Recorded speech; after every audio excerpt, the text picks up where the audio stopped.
Petir bukan sembarang petir. Petir menyambar rumah si Ratu. Terima kasih yang sudah hadir. Assalamualaikum warahmatullahi wabarakatuh. Di video kali ini saya akan membahas tentang sejarah Kesultanan Bima.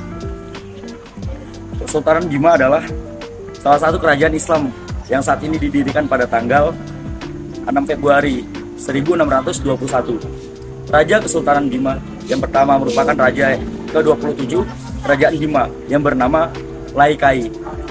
Dalam sejarah Kesultanan Bima, sistem pemerintahannya sempat dipimpin oleh 14 sultan. Terkait asal-usul hingga peninggalannya dapat Anda simak sebagai berikut. Asal mula berdirinya Kesultanan Bima. Kesultanan Bima terbentuk saat Raja Bima ke-27 yaitu Laikai mengubah pemerintahannya menjadi bentuk kesultanan.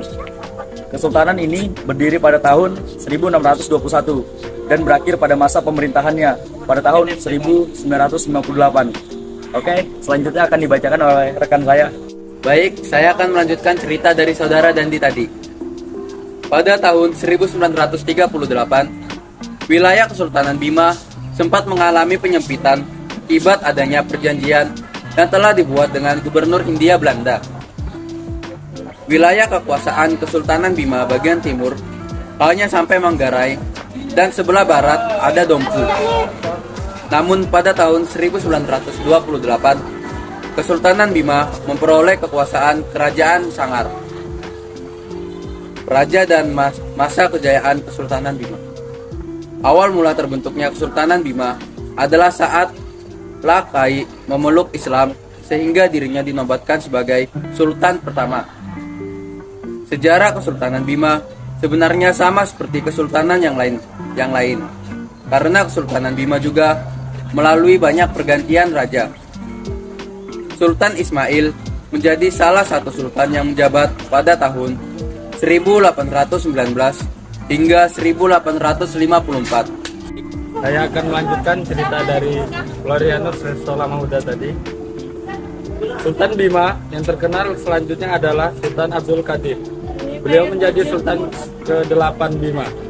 Dirinya berkuasa sejak tahun 1765 dan memperlakukan berbagai aturan politik dan kerjasama dengan VOC.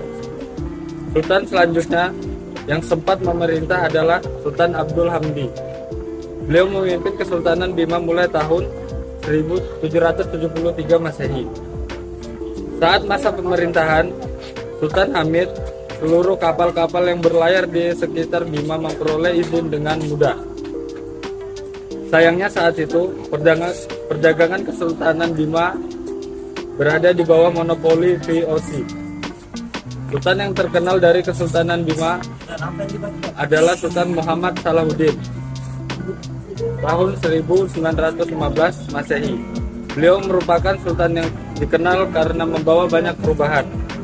Sultan Muhammad Salahuddin banyak mendirikan sekolah Islam, mengubah sistem politik dan pemerintahan, serta mendirikan beberapa masjid di setiap desa yang berada di bawah Kesultanan Bima. Teman-teman, saya akan melanjutkan cerita dari Andi Jaya tadi. Tidak hanya itu, sistem peradilan juga dipertegas dengan peradilan Islam. Beliau juga memimpin peperangan untuk memperjuangkan berdirinya Indonesia. Peninggalan Kesultanan Bima. Yang pertama, Istana Asimbojo. Dalam sejarah Kesultanan Bima, salah satu bukti peninggalannya adalah Istana Asimbojo. Istana ini sebelumnya telah didirikan pada tahun 1988 dan pada tahun 1929 kembali digunakan. Istana Bojo adalah tempat tinggal para sultan yang memimpin Kesultanan Bima bersama dengan para keluarga dan kerabat kesultanan. Yang kedua, Istana Asimbo. Tidak hanya Istana Asimbojo, peninggalan Kesultanan Bima yang lain adalah Istana Asimbo. Istana Asimbo pada zaman dahulu merupakan tempat singgah bagi para sultan beserta keluarganya. Istana Asimbo tidak semegah Istana Asimbojo dan bentuknya adalah seperti rumah panggung dan dibangun dengan uang pribadi Sultan Salahuddin. Oke, baiklah, saya akan melanjutkan pembacaan dari saudara Adam. 4. Masjid Al-Muwahhidin. Tak hanya Masjid Sultan Muhammad Salahuddin, terdapat pula sebuah masjid yang sempat sebagai salah satu saksi sejarah Kesultanan Bima. Masjid ini bernama Masjid Al-Muwahhidin. Masjid ini dibangun pada tahun 1946 sebagai salah satu tempat ibadah dan tempat pembelajaran agama Islam untuk menggantikan Masjid Sultan Muhammad Salahuddin yang waktu itu rusak.